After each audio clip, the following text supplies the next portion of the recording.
Hi, my name is Jessie and I'm a part of the Blind Horse Foundation. Today, let's have a chat about vocal cues and give you some tips on how to be successful with them. Okay, so just to be clear here, I'm pretty new at being on camera, so I wrote out a whole long script for this video, so I'm going to be using that script because I'm not that great at remembering words word for word quite yet. But the information is more important to get out in a timely manner, so anyways. My two cuties, my two cute sighted horses are behind me, so that's fun. Alright, so vocal cues are something most equestrians use with their horses. It's honestly nothing new. However, with blind horses, vocal cues take on a more important role.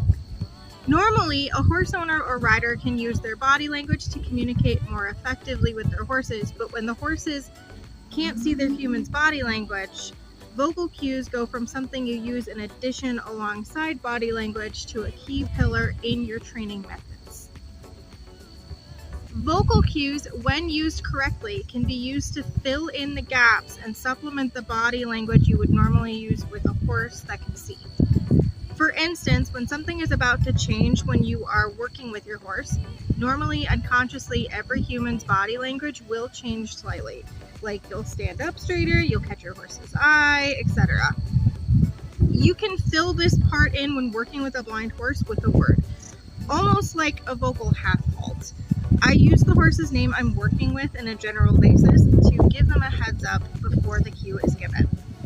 Vocal cues can also add the essence of fairness back into the training program, particularly for sensitive horses that normally respond to body language before a handler would ever direct them physically with the rope or the training stick. What I mean by that is instead of the handler doing their visual cue before following up with their physical enforcement cue, you can use a vocal cue such as walk, trot, canter, etc. These are some of the reasons using vocal cues works so well when working with blind horses. Now, talking about keeping it successful, teach one vocal cue at a time. This is really important to keep you and your horse feeling good and set you both up for success later on.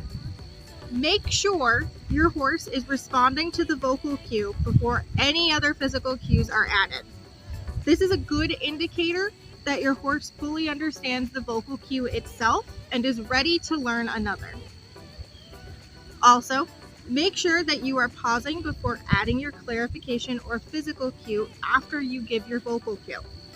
If you use a physical cue and a vocal cue at the same time, your horse may not separate the two and may not understand that the vocal cue was intended to mean anything. The same thing can happen if you apply the physical cue too quickly after giving the vocal cue while attempting to teach them it. Ooh, butterfly! It's so pretty. I wish I could turn the camera. Anyways, next, let's talk about vocal inflection. Your horse, at least at first, isn't going to understand what your vocal cues mean. On top of that, the way we as humans say words changes depending on our mood and our intent. For example, I could say what, or I could say what. That can obviously get very confusing for your horse trying to learn a vocal cue. So keeping a very specific tone attached to each vocal cue, that is, keeping the way you say the cues the same, will help your horse learn quicker because it will give your horse less puzzle pieces to figure out. So, less puzzle pieces, more consistency will help your horse learn faster. And finally, give you and your horse some grace. This is probably the first time you have worked with a horse that needs vocal cues, and making mistakes or failing occasionally or regularly is all part of the learning process on both parties. Don't give up, keep going, and you'll get it. So if you're worried about not getting your timing perfect, focus on making one thing better for yourself and just go work with your horse. Steady, consistent, imperfect work with your horse will usually trump occasional perfect work. If you have any questions or you need more support, please feel free to check out the Blind Horse Foundation Facebook group. We are completely here to help, and all education that we hand out is completely free. God bless you and your horses, and have a wonderful day and have some fun out there.